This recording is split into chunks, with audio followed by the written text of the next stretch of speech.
You might have forgotten, but there was a time where you used to love your silly smile. And your hair, your nose, your skin, they were not bothering you that much.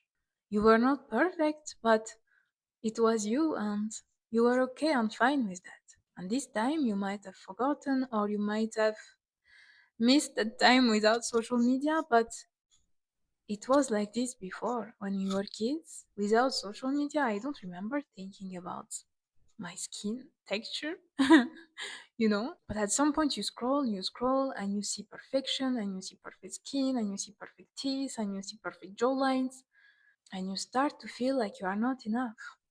Your skin is not smooth enough, your face is not symmetrical enough, your jawline is not sharp enough. And after enough time, you just forgot your own natural beauty. And this video is not about telling you to get out of social media. I think you should.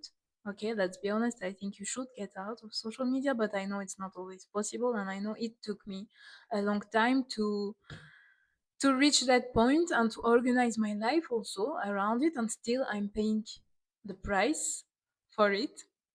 I'm not here to tell you what you should do. I'm just here to remind you who you are and to remind you of your natural beauty and to remind you that before an algorithm told you who you were supposed to be or what you were supposed to look like, there was a human being there that was already worthy and enough. So let's get into it. The algorithm is training your eye against yourself. Repetition equal normalization equal internalization. That's literally a very powerful manifestation tool. The only thing is that it's used reversed of what you would actually need and really want and what actually serves you. Your brain starts to hate your own face just because it doesn't correspond to the aesthetic that is constantly getting and consuming. And in the end, it's not even just consummation, it's total reprogramming. You are reprogramming your beliefs, your beauty standards, your perception, your taste, even your personality, everything gets molded into a version that in a few years from now you won't be able to recognize. The good news is if you can go in one direction, you can go in the other. If you can shut the light down, you can put the light up. Let me invent some new expressions. How? By following content creators that look like you. Follow content creators that look like you, especially when you follow some beauty influencers, some whatever face, beauty, body influencers. You need to follow people that look like you. You need to feed your brain, you need to help your brain consume your own type of beauty. The second thing is that even if you don't leave social media, you can take the time when you are out to really look at the people around you, to really observe. Because I know for me it was the case. I was working from home and doing most of my activities at home because I'm a big homebody. And the majority of the people that I was seeing were actually from my phone and from social media. I was not seeing a lot of real people anymore. And when I was on the street or in a cafe, I was still on my phone or on my computer doing some work. I was not raising my head and my chin and actually looking up at the people's faces. You know, when you go and buy a coffee in a coffee shop, generally you are like speaking like a robot. Yeah, please, coffee with milk without sugar, please. No, stop a moment. Look at the cashier. Look at the woman serving you the coffee. Look at her face. Look at her traits. And learn to see the beauty in natural faces around you. Don't let your brain be fed by only Instagram faces. And I will advise you a show that I was watching at some point. It's totally random, but I was watching a show from a YouTuber called Alet, and the show is called, maybe you know it, Pop the Balloon or Find Love. And people are coming, they have a balloon. When they like the person, they don't pop it. When they don't like the person, they pop the balloon. And then the host is asking them why you popped your balloon. And in the end, they end up generally matching with a person that didn't pop the balloon, and they choose their match and they have a date together. And this show helped me so much because they actually feature some real people, like real men and real women. And you see some men falling in love, complimenting some women that are just normal women with their good side, bad side, every type of beauty, short hair, long hair, big butt, small butt, whatever, you know. And I recommend you to watch 1 or 2 episodes. I know for me it had a weirdly it was not, I wasn't watching for that purpose, but I realized at some point, but I watch a lot of episodes. I realized at some point it had a lot of impact on my perception of beauty, because on social media you don't see this kind of normal people anymore. And I don't like to saying it that way because it sounds like an insult almost nowadays to say normal people. Like, they are actually beautiful people, and you remember that this is the beauty, this is beauty of someone, and people get picked not because they are the most beautiful of the line, but they get picked because they answer the question this or that way, and they have, or even if it's about appearance, because they don't know each other, they are meeting, and they also want to be attracted, sorry, with their partner. But the thing is that for some people something will be so attractive, and for me it will not be. For example, some people have a lot of tattoos, and for some people it's a no, no, I don't want any woman with tattoos. And for some other guys, they will be like, oh, I love women with tattoos. And you realize, like, first, everyone has so many different tastes, and on social media they try to make you believe that there is only one truth of beauty, which is perfection. And you realize actually everyone having their own little quirks and taste, you know. Everyone having their, I like tattoos, I don't like tattoos, why not, I might like tattoos. I like curly hair, I like straight hair, I like short hair, I like long hair. And you realize that there is a taste for everything, just like ice cream. Like, everyone is liking a different taste of ice cream. If I ask you to choose right now your favorite taste of ice cream, it might not be the same as mine or as another person watching, you know. And it's literally just like this. And then you understand, I can just like my own flavor, you know. It's a mix of a lot of things that some people can like and some others don't, but it's the mix of it and the general appeal of it, that makes me who I am, and my own personal beauty. And it's beautiful, it's personalized. It's not like a TikTok face or Instagram face. It's like just our face, our mix of everything, our genetics, our mix of culture, our mix of traits, our skin color, our also inconsistence, like modification every day. Some days my skin will be more yellow, some days my skin will be more red, some days my lips will be more generous, some days my lips will feel like dry. Anyway, I spend a lot of time talking about that show. It's not so important, but this kind of shows, or the way you will start to look at real people on the street, will really help you reprogram in your mind that real beauty and real people have a lot of value, and it's, you are enough like this. It's enough. It's enough to have a beautiful life. It's enough to feel good about yourself. It's enough to meet someone and fall in love. It's enough to be happy, have a beautiful life, have all experiences. It's enough. Your natural beauty is enough. And yeah, this show really helped me, but you can also just really look at people on the street. On social media, beauty is performance. And because you want the views, because maybe you are here for your work, for selling something or whatever, you want the views, you want the attention, you want the clients, you want whatever you are here to find. And you are tempted to play into that performance because this is what works.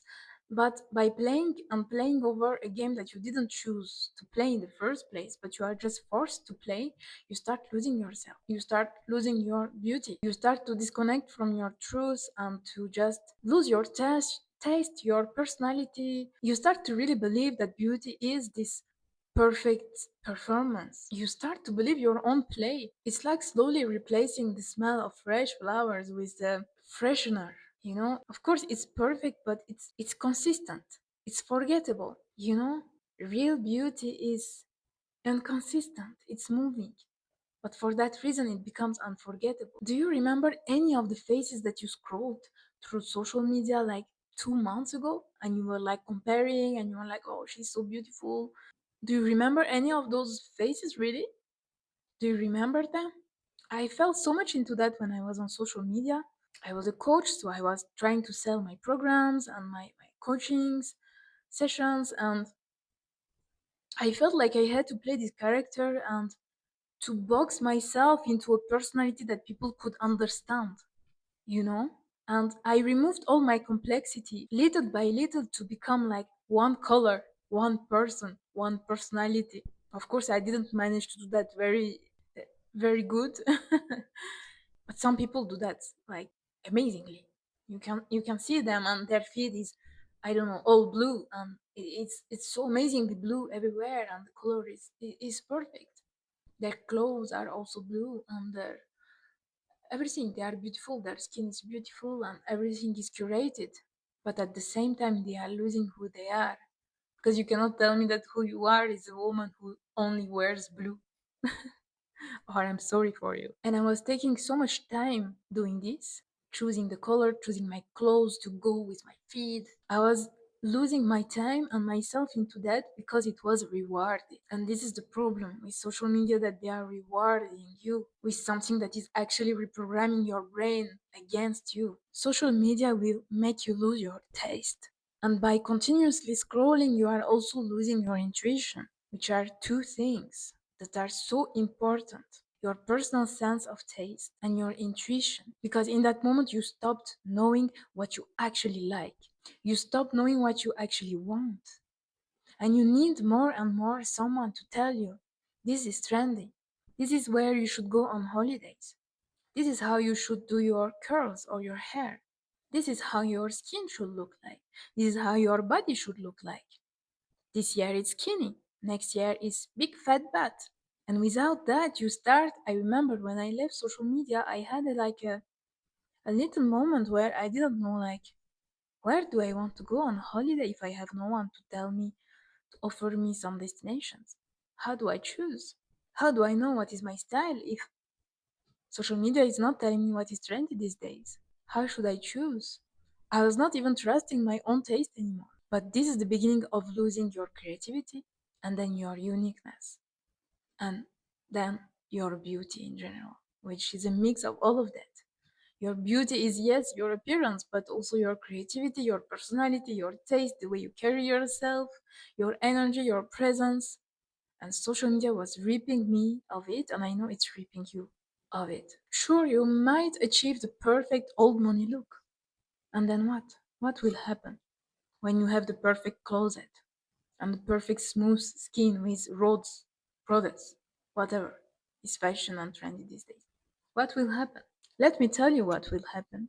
When you will reach this perfection, when you will reach perfectly this performance, you will just look like a copy paste version of anyone but you. And I know that you see the comments, because I was seeing the comments. The comments under those women performing perfection, and you see everyone commenting like, "Oh, you're so pretty. Oh, you're so beautiful. Oh, I wish I looked like you. Oh, you're shining, queen." No, she's not.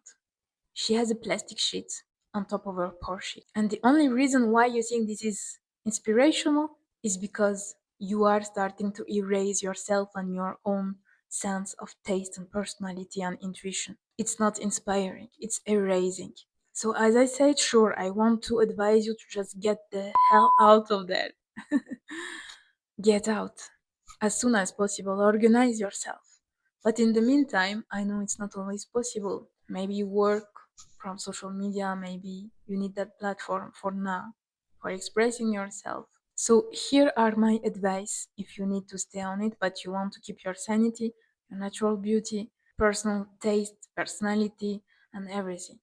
First, of course, unfollow, but you hear that a lot, and you know that you should unfollow the people that doesn't make you feel good, that make you feel insecurity, because once again, natural beauty and real beauty will never make you feel insecure. It will be like a sunset or a sunrise. It will make you feel amazing and inspired, really inspired. Not inspired because you see everyone else commenting and you feel like this should be inspiring you. Real beauty, natural, real glowing beauty will feed your soul. You can never be jealous of it. Never. You can never be jealous of the moon. So, of course, you know that you should unfollow, but what I want to tell you is also to start following, actually. Because social media is so powerful on your brain, it can be powerful on the wrong way, but you can also make it powerful in all the right ways if you start following the people that would actually rewire your brain to think that your own beauty is amazing and your own type of beauty is valued. So start following people that look like you, or people who are rocking one of your traits. I don't know if you have a um, if you struggle with your curly hair, start following curly girls. If you struggle with your big nose, start following girls with a big nose who are rocking it. You know, just use it to actually reprogram your brain. And for that, you need to, yes, unfollow, but also refollow. Because if you just unfollow, yes, you are creating some space, but that space can also be occupied by something else that will also create insecurities inside of you, comparing to anyone or anything. So unfollow, but also refollow. Decide what you want to value, what you want to see, how you want to perceive beauty, who you should follow to have more depth to your beauty, to your life, to your taste, to your personality, to your intuition. Use the power of social media that they are trying to use against you. Why? Because it's easier to sell to you when you have insecurities and you are scrolling and whatever. So use their powers for yourself. My second advice is to take small breaks. Often you see some people creating some content that I left social media for 1 month, I left social media for 2 months. You don't need that much. Okay, you don't need to take drastic changes for now. When you will be ready to leave, don't worry, you will leave. But for now, just take 1 day per week, one afternoon per week, where you just shut it down. But you don't just shut it down to sit on your couch and think about all the FOMO that you are having, fear of missing out something. Okay, you shut it down and you go do something that will nourish your beauty, that will nourish your taste, that will nourish your intuition. Go for a walk in nature, go for a dancing class, go massage your face and reconnect with your own beauty, texture of skin, body, everything. Watch an old movie. Remember what it was before, like different variations of beauty that existed. Do an activity that will reconnect you with beauty outside of the algorithmic beauty that you are constantly learning and programming in your brain. Maybe go to an art gallery, maybe to a museum, maybe paint something, maybe start a new activity where you create something. But be very, very careful, because social media will find ways back to erase you, shut you down, remove your natural beauty, and behind beauty, not just your appearance, but your own sense of beauty, your own sense of truth, and it will control you. Babe, you got this. See you in the next one.